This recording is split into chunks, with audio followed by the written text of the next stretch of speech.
Jess, aren't you gonna start the show? No, Why not? I haven't watched the movie. Why not? Because it's the ape. So? So look at the track record. Bela Lugosi meets a broken gorilla. Dick Tracy meets Grissom.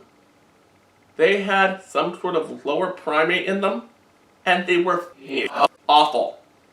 But Mud and Sand, Hop to It, The Flying Deuces, Nancy Drew Reporter, the 2007 Nancy Drew. Do you know what they all had in common?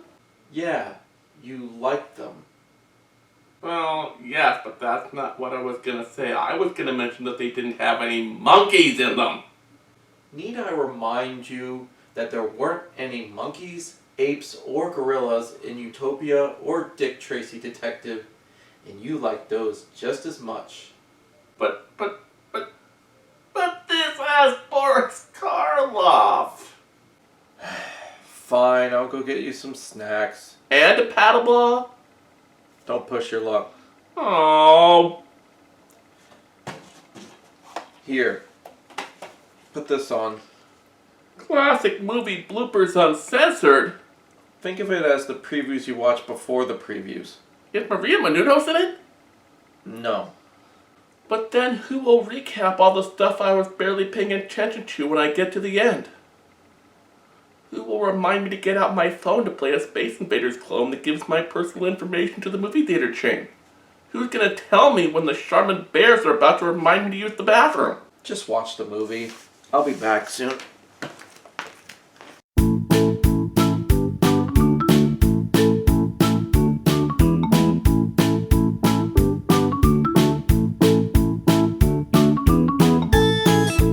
I have one or two complaints here. The first of which is that these so-called classic movie bloopers aren't from movies I'd ever seen or heard of before. Well, apart from Abbott and Costello Meet Frankenstein. And here, you're getting Bud Abbott and Lou Costello at the top of their games, and Bela Lugosi on enough morphine to kill a bull elephant. There are a lot of other big names on this collection. Marilyn Monroe, John Wayne, Ronald Reagan, Edward G. Robinson, see? And of course, Porky Pig. Oh, son of a gun. You thought I was going to say son of a didn't you? But we aren't getting bloopers from beloved projects. We're getting clips from things before these people were famous. Or stuff made long after they burned out. After doing some research, I found out that Porky Pig thing isn't even really a blooper. Some risque stuff went on at Termite Terrace. That was the Warner Brothers animators' nickname for their studio. Sometimes they would re-edit footage and have Mel Blanc put on a dirty dialogue track. Usually when executive producer Leon Schlesinger had a birthday, or someone forgot who they pulled for Secret Santa, they would make these clips where Elmer finally killed Bugs or Private Snafu beat the shit out of Hitler. A lot of these clips were lost to history. It's only thanks to Chuck Jones that this one survives.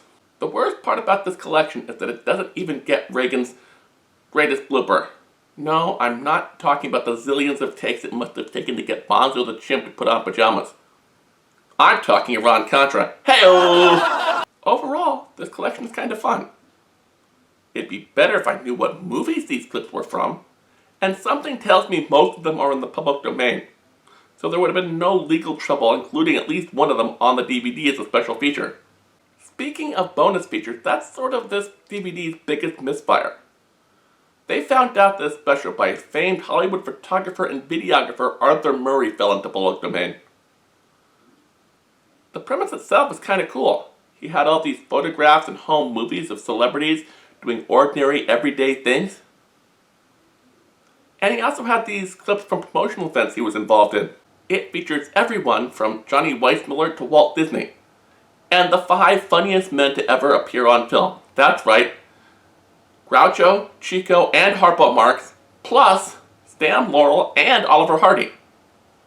But how do you get the Marx Brothers and Laurel and Hardy on the same special and have me hate it. Where this special fails is in the narration. If you had just let the videos play as they were, that would have been fine. But it comes off as so masturbatory. It's like an episode of Entertainment Tonight, but he's not even bothering to disguise the fact that he had to suck the stars' tits to get them to appear in his special. Not that I'm implying that Greta Garbo had an it, but you get the idea. Matt and I went to a charity book sale. They had DVDs for 25 cents. I had 2 quarters. I got this because it was an oddity, and I got something else that I'm going to use on him later. But I could have gotten Joe Dirt, and you know, I think I chose unwisely. Okay, I'm back. That movie is 120 minutes with special features. Why did it take 2 hours to get snacks? Did you go all the way to the Frito-Lay distribution center in Manassas, Virginia or something? Nah, there was just a long line at the Dollar Tree. Harriet again? Heck, yeah. That explains it. You're just in time, though. Classic all-star commercials? For what you put me through, you deserve that. Fine. But I brought bars. Well, in that case, you're safe for the previews, but you can leave before the main event if you want. That's more like it.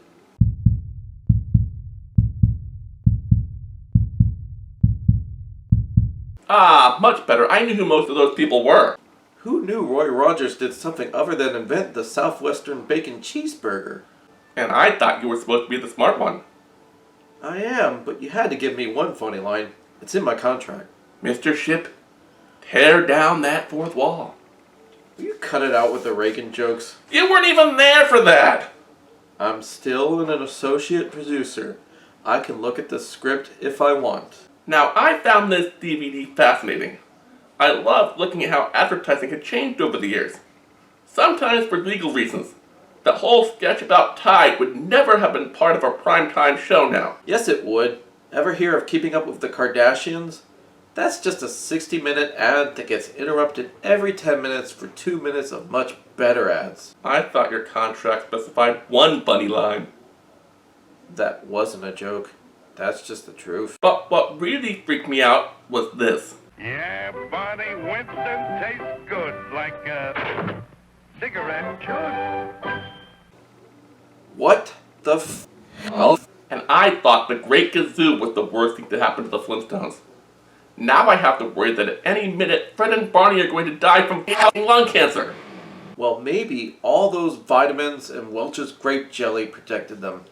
I don't know. What with all the artificially fruit-flavored sugary pebbles that Fred eats? He never gets to eat them. What do you mean he never gets to eat them? They get stolen every time. Barney, my pebbles! What, are you saying that Barney is just trying to protect his pal from diabetes?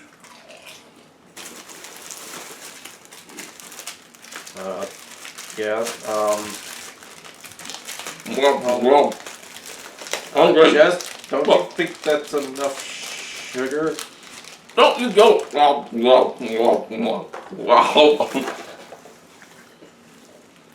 Go food. Please on me. You biggest son of a. Oh. You know what I find interesting? What? Most of the products featured on this DVD don't exist anymore. What? Ovaltine, Simon Eyes, and Tide still exist. But thanks to YouTube, that's now found in the gourmet foods aisle. Yeah, but when was the last time you saw a DeSoto? I don't know. Unlike you, I wasn't around in 1961. For the last time, I'm only about a month older than you. And the thing I noticed the most was the number of cigarette ads. Tobacco products with the Progressive Insurance and Charmin bears of their day. You haven't been able to put a tobacco ad on TV since the late 60s. Not true. The FTC and FCC didn't actually ban cigarette ads until 1971. From 1967 until 1971, they said that if a tobacco company bought a TV spot, they had to pay for equal time for a public service message about lung cancer and birth defects caused by smoking, before and after each ad. Banning them from TV in the 70s was almost a moot point, since by then the tobacco companies didn't really want to focus on TV ads anyway, due to all those restrictions. To make things more bizarre, stuff like chewing tobacco could be advertised on TV until 1986. What's even weirder, in spite of over-the-counter drugs and prescription drugs being able to advertise on TV in the 1990s, well, because it had a low dose of nicotine in it, Nicorette gum had problems getting its advertisements on television, even though it's a product designed to ease people off of smoking. And what's with the car ad with the typical Sunday afternoon with the family and their pet? Don't say chimp, don't say chimp, don't say chimp, don't say chimp, don't say chimp, don't say chimp, don't say chimp, don't say Pet chimp! Damn it! I thought I got you to forget we're about to watch the ape with Boris Karloff. No, I was trying to remind you. Oh, then let's get to it then. Our movie begins with a series of circus stagecoaches coming into town. And then we cut to the Hardy Boys and their friends talking about the circus. And before we even get into the story, I'm already really confused. Already? Yep, those hats the kids are wearing were popular in the late 1930s. But circuses and other traveling shows going by stagecoach or caravan instead of a train means that this is the 30s, alright.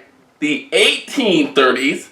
But if you look in the background, you can see they're in a 1920s gas station with late 1930s cars.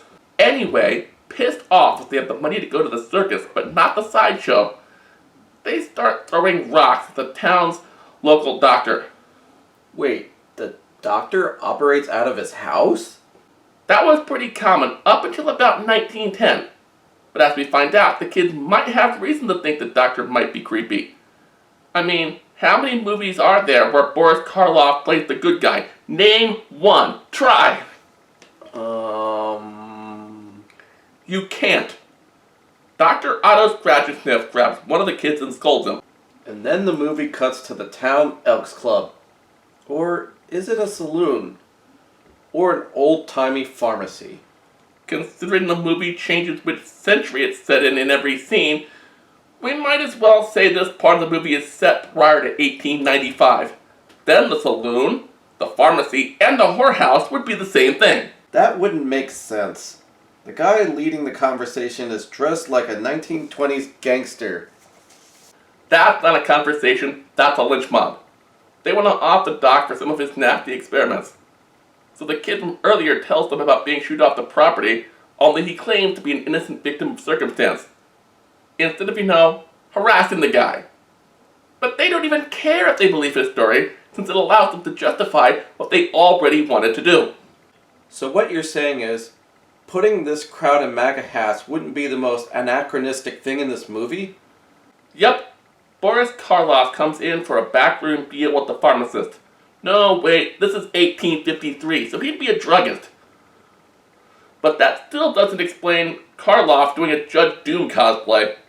Jim Gordon there grabs a bottle of NyQuil, makes a cryptic reference to learning all he can from the animal, and being ready to commence with the rest of his experiment. And we cut to Helen Keller's house? That's 4 funny lines. I guess I was feeling generous when I wrote that. Anyway, our old pal Gruesome goes to visit one of his patients. She's paralyzed by polio, I guess? He gives her a present. She says it's not her birthday. He tells her it would have been his daughter's 18th birthday had she lived. The whole reason I'm pretty sure she got nerve damage from polio is because his research could reverse the damage from disease, which he couldn't do back then. Anyway, the patient's boyfriend shows up to say hi before he goes to the circus. The doctor says all 3 of them should go. He just had a few things to take care of at his lab. And of course the boyfriend doesn't like the doctor because of all those mad scientist rumors. Or he thinks the doctor really wants to perform an in-depth medical exam on her.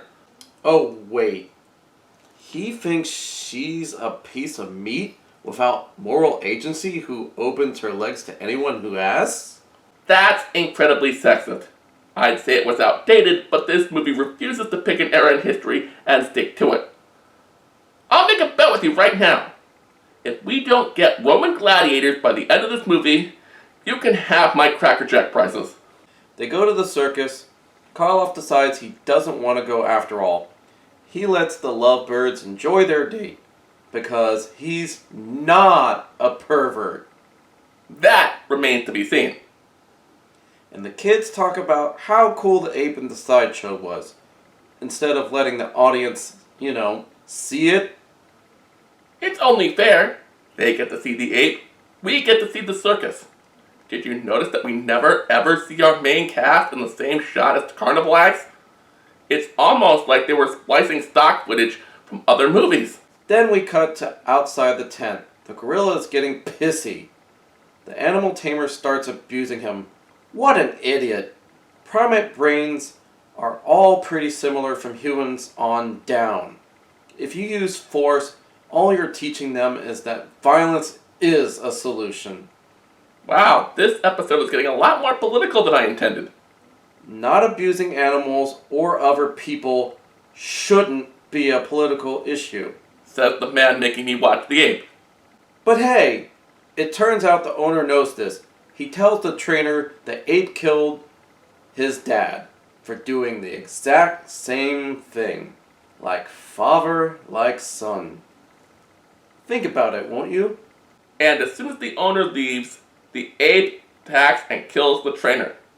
He drops his cigarette, and we're supposed to assume that causes a huge fire that allows the ape to escape. But we can't know that. We follow the sheriff backstage to some of the stagehands holding an illegal poker game. And look at the way he's dressed. This movie is either set in the Old West or you put on a DVD of Walker, Texas Ranger by mistake. But then we get the big fire, and the riot, and the ape escaping. The doctor's taking a break from his weird experiments on some dogs with nerve damage, just long enough for the police to bring the dying animal tamer. The doc seems afraid when he finds out about the attack, but is happy when they tell him what little of an audience they had left had gotten out fine. The doctor decides the guy is dying anyway, the super soldier serum might save him, the old Hippocratic oath plus the needs of the many outweighing the needs of the few, and You know what I don't get? How come as soon as the ape is loose, they forget how much they hate the doctor? No, that's not the confusing part. When they have the war conference to hunt the ape, half the cast looks like they belong in a shootout with John Wayne, the other half looks like they should be getting mowed down by James Cagney. The doctor goes to visit his patient and tell her about the recent success with his formula while the Beverly Hillbillies continue their hunt for the ape. But at a moment of pure slapstick while they're preparing the injection, they drop the test tube, causing it to shatter. Oops. The townspeople follow the ape and find another body. They go fetch Sheriff Bing Bing Bing Ricochet Rabbit while the ape goes to the doctor's house. And instead of belting out, "Do I love you, oh do I, baby?"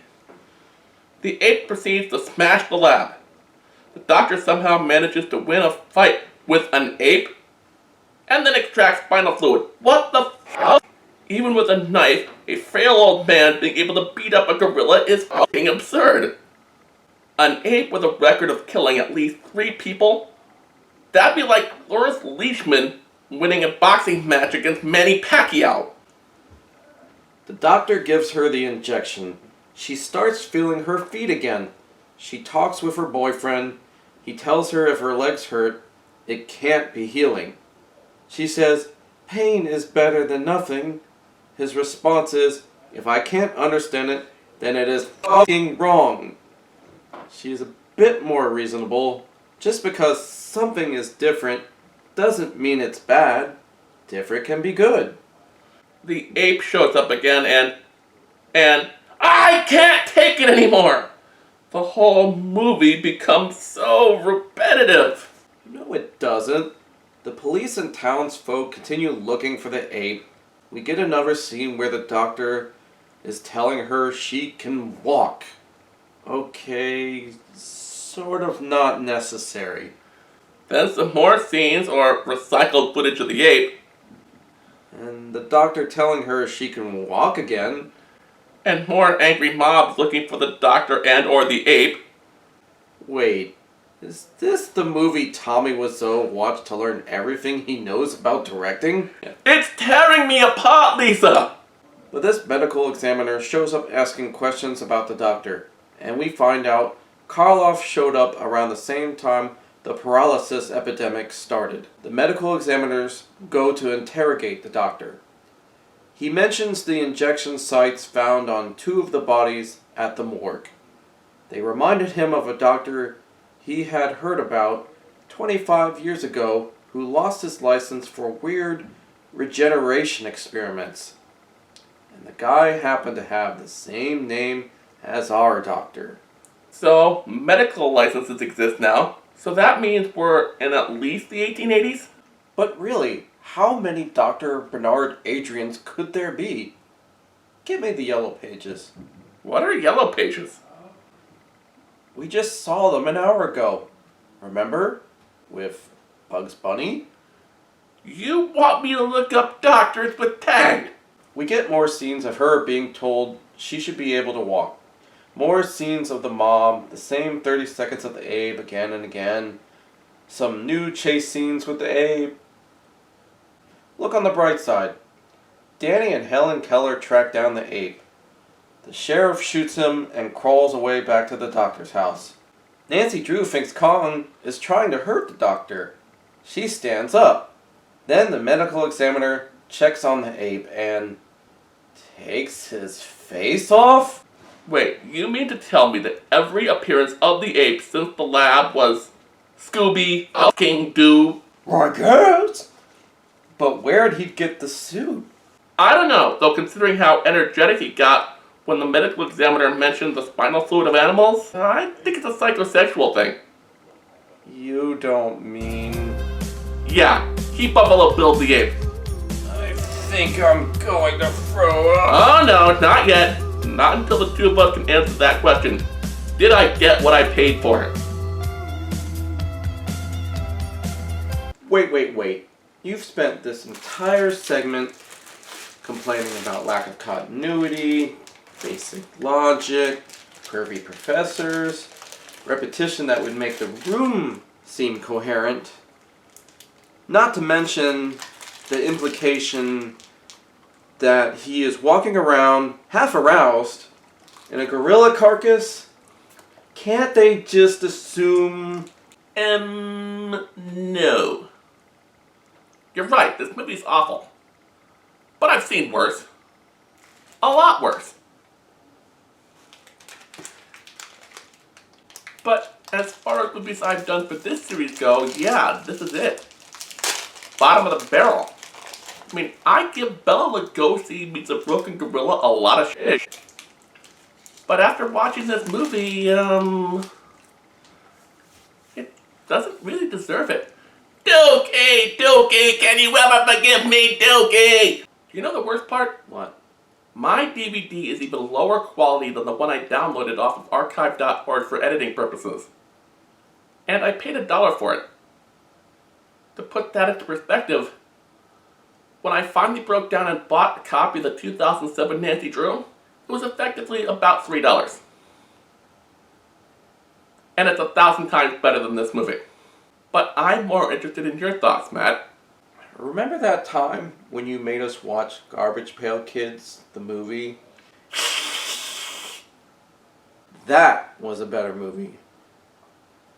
Remember that time I made us watch Alien Resurrection? That was a better movie.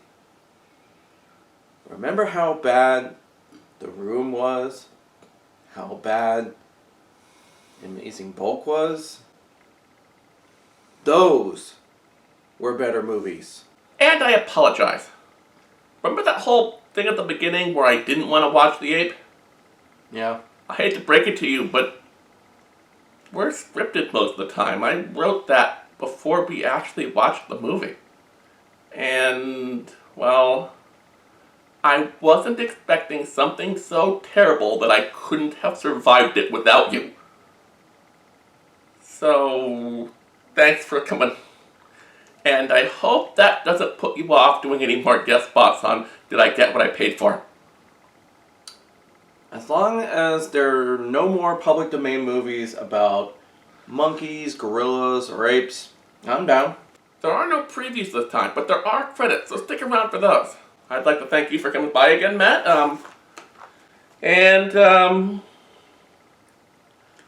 If we were actually smart, we would have held off posting this until after we recorded that thing for Channel Lepsy.